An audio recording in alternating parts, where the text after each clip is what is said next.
Coming up on Hashtag That, we have the latest on the Grammys, Elliot Page, and we're back with another Marvel Monday. There are so many exciting things happening in Hollywood that we just could not stay seated for this one. So sit back and relax. From Hamden to Hollywood, we are your source for Quinnipiac's entertainment news.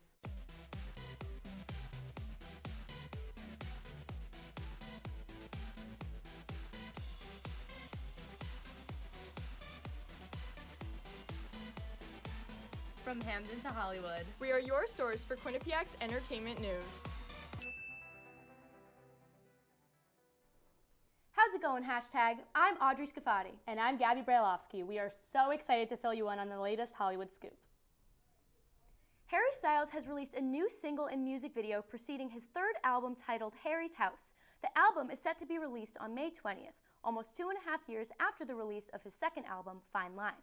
Styles' new song is titled As It Was, and it was dropped on Thursday night along with a very upbeat and colorful video. The song is very catchy, and I expect that we will definitely be hearing this on the radio. Spotify reported that As It Was became the platform's most streamed song in a single day in 2022, and the most streamed song in the US in a single day in Spotify history. The song and video were a great teaser for how this third album may sound. In other feel-good Hollywood news, Elliot Page's character on Netflix's hit TV show The Umbrella Academy has changed their name from Vanya to Victor. Last Tuesday, the official Umbrella Academy Instagram, along with Elliot Page, posted a picture of Victor with the caption, quote, "Meet Victor Hargreaves." After Elliot came out as transgender in December of 2020, it left fans wondering what that meant for his character on the show. Season 3 is set to be released on June 22nd, and this small teaser about what may be in store for Victor Hargreaves has made fans even more excited for the new season. After 4 decades of work in Hollywood, Jim Carrey has stated that he is, quote, fairly serious about retiring, end quote. Carrey shared the news during an interview with Access Hollywood where he spoke about how he is enjoying his new quiet time and would like to keep it that way. Carrey stated, quote, "I really love putting paint on canvas, and I really love my spiritual life. And I feel like, and this is something you might never hear another celebrity say, as long as time exists, I have enough, I've done enough, I am enough," end quote. This past Saturday at the 33rd Annual GLAAD Media Awards, those in the crowd and watching from home got to witness a very sweet moment. While on stage promoting GLAAD, Survivor contestant Zeke Smith dropped down on one knee to propose to his boyfriend Nico Santos. Smith started his speech saying, quote, "Speaking of love stories, ours began 4 years ago here in our favorite restaurant, the Beverly Hills Ballroom. He swept me off my feet. Nico, your love has taught me how to love. You are my other half, and I want to spend the rest of my life with you," end quote. The crowd exploded in cheers at the sight of such a beautiful and unforgettable moment. After a huge gap in Marvel content being released, this past Wednesday, the series premiere of the new TV show Moon Knight was available to stream. Mason Glod and I had to sit down and share our thoughts on another installment of Marvel Mondays. What's up, Hashtag? It's Audrey. And Mason, and welcome back to Marvel Mondays. Today we're going to be talking about Disney Plus's new TV show Moon Knight. Spoilers for the first episode of the show coming your way. So my first thoughts of this episode is that it's really different than any other vibe of any Marvel TV show that we've seen before. It's new, it's interesting, and I'm loving it. Yeah, I thought it was really fun. It's a whole new direction, and it just gets me really excited. Like, I feel like this is good storytelling. This show relies on Oscar Isaac, and I thought he did such a good job. He's a great leading man, but he was also really funny and very charismatic. And I'm really interested to see how he's gonna portray the different kind of versions of this character as the show progresses. I would agree. I like his new character, Steven, and I also think that he does an awesome job portraying a kind of tame and innocent kind of guy. But I'm really excited to jump into the Moon Knight character and see what he can do with that as well. For sure. Unlike other Marvel shows, this episode had no references to anything in the MCU, and Oscar Isaac does not have a contract to continue after this show, so it's completely separate. I think this is awesome. It's kind of a breath of fresh air in the Marvel Universe, in my own opinion, because it's something totally different and totally new. Yeah, as the MCU continues, they're gonna need to take a step back and start some new threads to keep people interested, and I think this is a great new direction to go in. Right off the bat, I was blown away by the editing in the opening sequence of this episode, and it carried throughout the rest of the episode as well. I think that the flashes between Steven and Moon Knight was just really well done and so well put together. As for the rest of the show, I'm excited to see how these multiple personalities in one body kind of plays out, I think there's going to be more than 2. Like, I think they're going to try and do some fun things. And I'll be curious how much, like, Egyptian mythology comes into play, what Ethan Hawke ends up doing with that Egyptian mythology. I think there's, like, so much that could happen, and I'm excited. I'm also really excited just to learn more about Stephen, Mark, whatever his name is, and about his past. I think that's a really interesting thing that they started to hint to at the end of the episode, and just learning more about who he was before Stephen, honestly. Overall, we're very excited to see how the rest of the show plays out, and we're excited to cover it for you. More hashtag after this commercial break. What do you think you're doing, Kevin? Was just gonna drive home. There are several warning signs present that you shouldn't be driving. Like hearing voices? Like your text-to-emoji ratio? Oh man, the selfies. Selfie. Nailed it. We all have warning signs that let us know that we're probably not okay to drive. Mine is pretending to be your subconscious. Craig, come on man, let's split a ride home.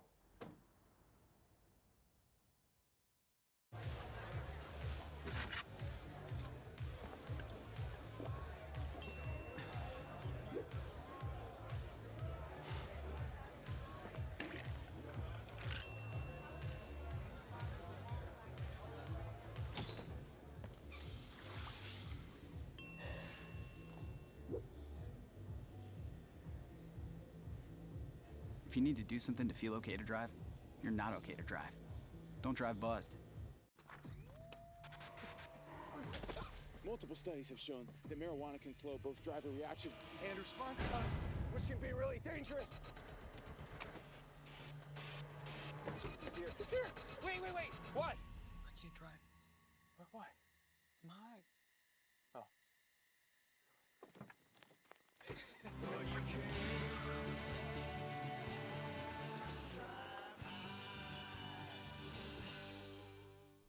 Audrey, did you see the Grammys last night? Gabby, you know I would not miss that for the world. Well, in case anyone did miss it, we have Grace here to give you the latest Grammys recap. Let's check it out. Hey hashtag, Grace Doyle here with another monthly music spotlight.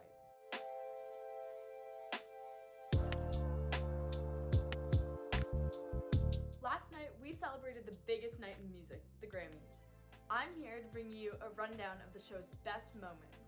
Silk Sonic won both Record of the Year and Song of the Year for Leave the Door Open, which came as a shock to many viewers. The record beat out tracks such as Kiss Me More by Doja Cat, Happier Than Ever by Billie Eilish, Montero by Lil Nas X, and Driver's License by Olivia Rodrigo. Speaking of Rodrigo, the 19-year-old artist did not go home empty-handed. Although she failed to sweep the big 4 categories, as many fans predicted, she did win Best New Artist, Best Pop Solo Performance, and Best Pop Vocal Album for her debut, Sour. Moving on to the rock category, the Foo Fighters completely swept this year as they've done in years past. They won in 3 separate categories, Best Rock Performance, Best Rock Album, and Best Rock Song, beating opponents such as Paul McCartney, Black Pumas, Kings of Leon, and AC/DC. After the death of Taylor Hawkins this past week, their wins come as very bittersweet and well-deserved. St. Vincent claimed her 2nd award in the Best Alternative Music category last night, and Brothers Osborne won their 1st award in the Best Country Duo category. Country singer Chris Stapleton had a wonderful night, winning 3 Grammys for Best Country Solo Performance, Best Country Song, and Best Country Album. A few shocking events were also documented during the award ceremony. There was a tie for Best R&B Performance, the award being shared between Leave the Door Open by Silk Sonic and Pick Up Your Feelings by Jasmine Sullivan. Grammys newcomer Baby Keem won Best Trap Performance for his track Family Ties, beating out opponents J. Cole, Cardi B, and Megan Thee Stallion. Although Kanye West gained some recognition for his work on Donda, he couldn't compete against Tyler, the Creator. Tyler won Best Rap Album of the Year for his work on Call Me If You Get Lost. Although he was unable to make the ceremony, he took to Twitter and Instagram Live to express his appreciation for the award. Although many of our favorites went home empty-handed, such as Lil Nas X and Billie Eilish, the night was still full of unforgettable moments and performances. Lil Nas X performed a compilation of songs off of his new album Montero with a feature from Jack Harlow. Billie Eilish also performed her hit song Happier Than Ever as she paid tribute to Taylor Hawkins, wearing a picture of him on her shirt. That's all I have for you. Back to the studio. There has been a lot happening recently in the world of late night talk shows. So all the way from the sports department, here's Clever Stripes with this week's late night highlights. Hey hashtag, it's great to finally make the jump from the sports department to the entertainment department. So let's get into some late night highlights from this past week. SNL made quite the impression with host Jared Carmichael and Gunna as a musical guest. The show parodied the Will Smith to Chris Rock slap heard around the world multiple times during the course of the show, but also dedicated a full sketch to the moment by taking a look at the seat filler who just wanted to get a selfie with the celebs. The filler, played by Carmichael, was just about to snap the photo with Chris Redd's impersonation of Smith before Redd walked on stage to confront an off-screen Chris Rock and returned to his seat to resume casual conversation. Topping it off with a shocked facial expression from Carmichael, this sketch took a unique perspective to spoof one of the most talked about stories in Hollywood from this week. This past week, we were all fooled on April 1st as the two late-night Jimmys swapped places and channels. If you tuned into NBC, you might have seen Jimmy Kimmel, and if you tuned into ABC, you might have seen Jimmy Fallon. But do not adjust your television sets. The Freaky Friday swap was real. Kimmel participated in the classic Tonight Show bits and games like Thank You Notes and Box of Lies, while Fallon had to contend with his totally real hate and vitriol for special guest Matt Damon. To top it all off, the Red Hot Chili Peppers were double booked as the musical guests for both shows. Friday was a chaotic late-night mess, but it was a fun and entertaining experience that I don't think fans will forget for a very long time. Ben Schwartz appeared on Late Night with Stephen Colbert last Thursday and did what he does best, providing a ton of laughs with a whole lot of improv. The star of Sonic the Hedgehog 2 turned back the clock to talk about the last time he was at Late Night, but not as a guest, as a page instead for David Letterman out of college. To say things broke down from there would be an understatement, as Schwartz challenged Colbert to name all three of the Sonic characters from his latest film, while throwing mugs and paper all over Colbert's desk. Colbert did name drop the Blue Bloods friends Knuckles and Tails, but not before Schwartz accidentally broke the handle off of his late night coffee cup, which was a disappointment to him since he has a collection of mugs from his talk show appearances. The banter between Colbert and Schwartz in this interview was amazing. Sign me up for a Netflix special with these two immediately. And that's all for your late night television news. Let's head back to the desk. Thank you so much, Clever. Audrey, I heard you got to see Little Women this weekend? Yes, I did. It was so amazing. I gotta give a shout out to hashtaggers Willie Tier and Haley Ruccio, as well as my roommate Autumn Hirsch, who was definitely rivaling Saoirse Ronan as Jo March. That sounds awesome. I'm so excited that we also had our very own hashtagger, Isabella Foley, sit down with the director, Emma Poirier, of the show for some behind-the-scenes knowledge. Let's check it out. My name is Emma Poirier. I am a third-year 3+1 biology major, and I am directing for Little Women. This is my first time directing. In order to get this role, the Fourth Wall E-Board, they send out an application. This time it was over winter break, and so anyone that wanted to could fill it out. There are lots of positions on the production team, including director, stage manager, lights, sound, all that fun stuff. And so you apply for the positions that you want, and then E-Board goes through and picks who they think would be best for the job. I have been stage managing since high school, so that's more like a logistical thing, like scheduling, making sure everyone has everything they need to be successful in the room, but not actual creative decisions. And I love that. I still love that. I would do that again too. But I wanted to be a part of the creative process. So directing is like the part of the creative process. And everyone in Fourth Wall and the E-Board, they encouraged me to do it. I'd worked with them before on a couple other shows. So yeah, so that's how I checked the box on the application form to be director. And then the actual process has been great. The cast is amazing. There's 10 of them. They all get along really, really great, and they are a delight to work with. My favorite part of directing this production was we did character work with the actors, so one-on-one I met with each actor to go through the whole arc of the story that we see on stage, as well as the parts we don't see on either end, and that was really, really great. They all have really clear visions of what happened before and what happens after this show that the audience gets glimpses of in the choices they make, but it's really cool to have all the answers. I think it's important to put on a production like Little Women because it's a story that everyone can relate to. It's about growing up, it's about life and death, it's about relationships that you have with other people, and how those relationships can shape your life. And I think that that's something that everyone should take a moment to recognize in their own lives. Everyone's been really, really great. Everyone got along so well. It was such a collaborative process, and I've enjoyed every minute of it.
When we adopt a shelter pet, we discover they're a unique mix of all kinds of things. Come on, Drew, spot me on this last one. There it is.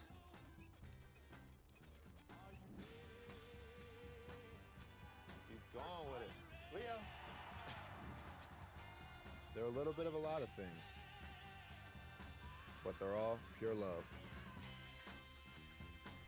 As many of you know, Hollywood never sleeps, and that could not be more true this week. That's right, Gabby. Thankfully, we have Liz Ippolito with us to break down this week's Hollywood news updates. What do you have for us, Liz?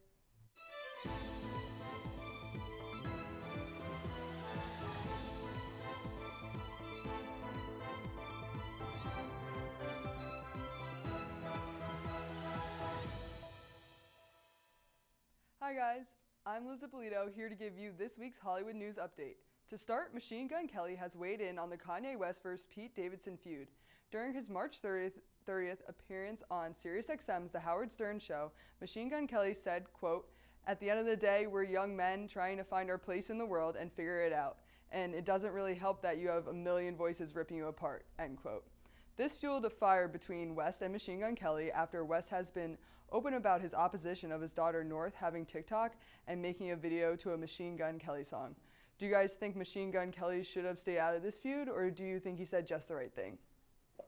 I mean, we're big Machine Gun Kelly, Pete Davidson fans. Yes. I think he did the right thing. I mean, Pete is his best friend. You know, Kanye has been doing this whole cyberbullying thing for way too long, if you ask me. I think it should have never started in the first place. And I think it's really unfair to put Pete under fire for just being in love and being in a relationship. And MGK did the right thing. I mean, they are really under fire a lot for kind of just like living their lives. And he's going to defend his bestie, as I would too. I agree with you. I think that Kanye West needs to chill with the Instagram slander on Pete Davidson, and I think that it's definitely appropriate that Machine Gun Kelly stepped in for his friend. Totally. What do you think, Liz? I'm going to have to disagree with you guys there. Knowing what Kanye's capable of, I personally would definitely stay out of this one, but I do think it's great that Machine Gun Kelly's being a good friend to Pete Davidson. Next up, Chris Rock has finally spoken out after his altercation with Will Smith at the Oscars last Sunday.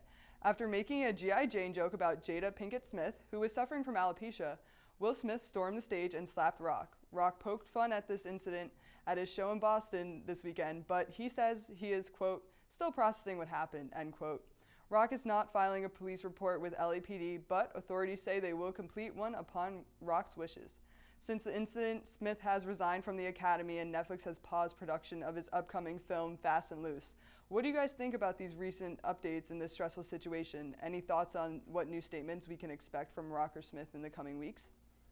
I mean, I think it's good that Netflix and Will Smith is taking immediate action in this, but also I do think that it's really unfortunate that this is all we're focusing on from the Oscars. I completely agree. There were so many memorable wins. I mean, filmmakers work so difficult for this night, and all we're paying attention to is the slap, and it's iconic, but we got to move forward sometime. We can't keep talking about this. What do you think, Liz?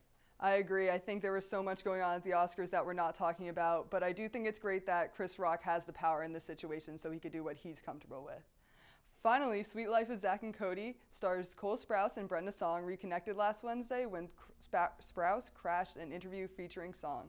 The interview was originally between Lana Condor and Brenda Song as part of Character Media's Character Conversation series, and eventually their mutual co-star Sprouse decided to video bomb. Song was shocked by Sprouse's surprise and said, "I miss you. You never answer my texts," end quote. It was super sweet reunion. Did you guys get to see the interview? Would you want to see a whole Sweet Life cast reunion? Breaking news, guys. Audrey has never seen Sweet Life. I was in shock, but I, for one, can say that I hope a reunion does happen. I need to see Woody on my scene, and I need to see the whole cast. And Mr. Mosby, obviously. I mean, no, I have not seen The Sweet Life on deck, Sweet Life of Zach and Cody, but I do know that since the pandemic, there have been a lot of reunions with like childhood cast. iCarly has a reboot. The Fairly Odd Parents are having a reboot. So I think that it's all just, it's appropriate. Let's do a reboot. What do you think, Liz? Audrey, do better. I love The Sweet Life, and I think it would be so awesome to see a reunion. That's it for me. Back to you guys at the desk. Thank you so much, Liz. Stay with us. We have some exciting Grammys content coming your way after this short commercial break. I know what you're thinking. I need a job. I need a new career. Well, I've been there. I've been there. I've been there. I wasn't happy with what I was doing. After high school, I didn't have a plan. I just wanted to start working. I got laid off twice, but you gotta keep going. You just need the right skills. Find an apprenticeship. I found a 2-year IT program. I found a medical course online. I'm now a consultant in the tech space. You have more options than you think. You can do this. You will find something. You will find something new.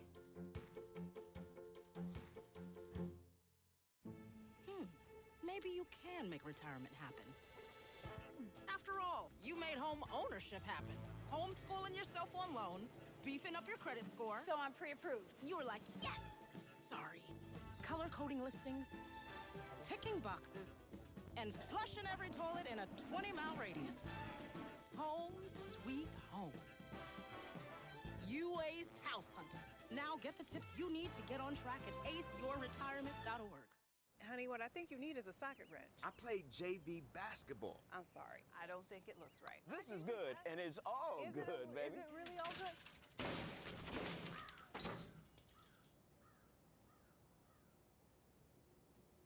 If you love me enough to routinely test your handyman skills, not to mention the strength of your marriage, then of course you'll visit nhtsa.gov/therightseat to make sure I'm in the right car seat. I'm gonna call my dad. We've never really dipped our feet into the pool of anime content here at #that, but thankfully we have Alex Kendall here for our first installment of Alex's Anime Corner. What's up, hashtag? It's Alex, and today I'm here to review the new anime movie Jujutsu Kaisen 0. This movie has seen smashing success ever since its international debut in theaters on March 18th. And don't worry, I won't be mentioning any spoilers in this review, so let's get right into it. In the movie, we follow a timid young boy named Yuta who has been cursed by his deceased childhood crush named Rika. Ever since, Rika has been coming back as a powerful spirit to protect Yuta. Cute, right? Well, if you consider murdering anyone who dares look at Yuta the wrong way, then sure. Unable to stop the bloodshed, Yuta becomes an outcast. Luckily, a master sorcerer named Gojo offers to help Yuta gain control of Rika and maybe even set her free. After meeting some friends along the way and through lots of bloody and sweaty training montages, we see Yuta grow from a once timid boy to a stronger person who hopes to protect his friends. Now, the animation, the fight scenes, and the voice acting are incredible. We easily get lost in their world and instantly develop connections with these characters. These are by far the biggest strengths of the film. The pacing for this movie is also pretty good. We move consistently throughout the whole film without missing a beat, but in some cases, it feels like we're getting stuffed with too much information at once. Although it does this better than other anime films, for a first-time viewer who has not seen the main series, Jujutsu Kaisen, it may be difficult to fully grasp or appreciate what this prequel has to offer.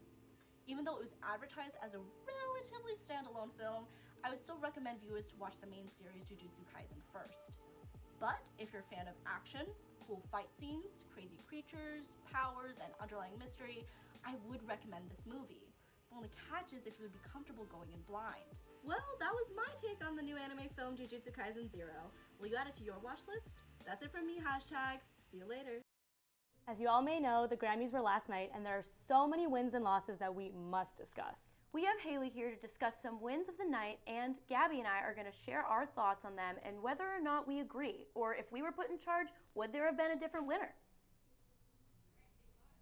Hi hashtag, I'm Haley Wynn, and today we will be discussing last night's biggest wins. I'm excited to hear what you guys think, so let's begin.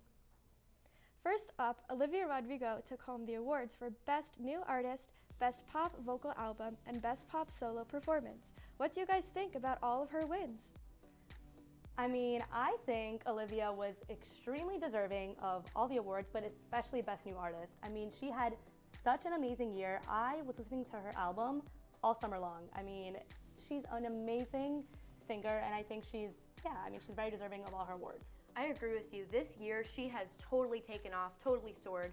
So seeing these three here is totally appropriate. I know that everyone was bumping Sour this summer, and she is really good live, and I agree that she is the best new artist. I think she's so deserving. I also heard that she did break one of her Grammys. Yes, that yes, did indeed. happen. I hope they give her a new one, or maybe they can figure out how to put it back together. Maybe some super glue. Yeah, I don't know how the Grammys work, but you know, she's very deserving. I am all for these awards. I agree. I do as well. What do you have for us next? Also agree. I think that she's a great young and up-and-coming artist. I definitely also, Gabby, I had also listened to her songs in the car and in the music, and it's very good. Up next, we have Silk Sonic winning Best R&B Performance, Best R&B Song, Song of the Year, and Record of the Year. What do you guys think about her clean sweep of all 4 categories? I am so excited about this. I love Silk Sonic. I am always jamming to Silk Sonic, especially Leave the Door Open. I know that you do not feel similar to me, but that song is always bumping in my car. It's awesome. Listen, I'll give credit where credit is due. It's catchy. I mean, it's very, they deserve it. I'm not gonna take anything away from anyone. I think that Billie Eilish should have won for Best Record. Happier Than Ever. I mean, she's so talented. I'm gonna have to go with Billie. However, you know, I support everyone at the Grammys. Everyone works hard. Everyone's deserving of their awards. What do you have next for us, Haley? All right, up next, Jon Batista took home 5 trophies, including Album of the Year for his album We Are. This is always an extremely looked forward to category, so I'm curious. What do you guys think about it? So, fun fact, I had not heard of this lovely gentleman until last night, but I was listening to some of his album today, and I think it's very catchy. I think it was stacked up against some pretty big names, some pretty big albums. What do you think? I mean, Best Album of the Year, we look forward to this category. I, for one, very much look forward to this category. I also haven't heard his songs, but I did see online that he's the first Black artist since 2008 to win that award, and I think, you know, he's working hard, he's obviously grinding, and he's doing so amazing in his music. What do you think, Haley? Yeah, I agree. I think he is an awesome artist and very deserving. Up next, we have Kanye West, who won 2 Grammys last night, one for Best Rap Song and one for Best Melodic Rap Performance. People have a lot to say about this due to Kanye's recent actions. What do you guys think? Disagree. Shouldn't have won. That's it. Shouldn't have won. I also disagree with you. I've listened to the song. It's good, but not my favorite category, and Kanye should not have won any Grammys this year. Yeah, we're done awarding bad behavior. We're done. We can't do it anymore. Back to Haley. Well, thank you. That's all I have for this week. Thanks, guys. And now it's time for our good news of the week. In some Hamden good news, a Hamden resident won $10,000 from a lottery ticket that she bought last week. Xiaoyang Chen purchased a 30 times cash 9th edition ticket at the Liquor King in West Haven and ended up being $10,000 richer. Congratulations to Xiao. Last night, John Legend paid tribute to the people of Ukraine during the Grammys. Vladimir Zelensky, the president of Ukraine, introduced a performance with a pre-recorded speech about the importance of music and speaking up about the ongoing war. Legend played his brand new song titled Free. After the performance, Legend said, quote, "I know I can't end any wars with a song, but I had to write the song as my prayer, my contribution to the chorus of voices calling for peace and freedom for all people. I hope each of us can find our own way to contribute to this chorus. May we drown out the voices and forces of hate," end quote. That's all we have for this week for #that. Make sure to follow us on our social media accounts and download the Q30 app on the App Store to stay up to date. I'm Gabby Brailovsky. And I'm Audrey Scafati. From the producers, talent, and everyone working hard behind the scenes, thank you for watching. We'll see you again next week.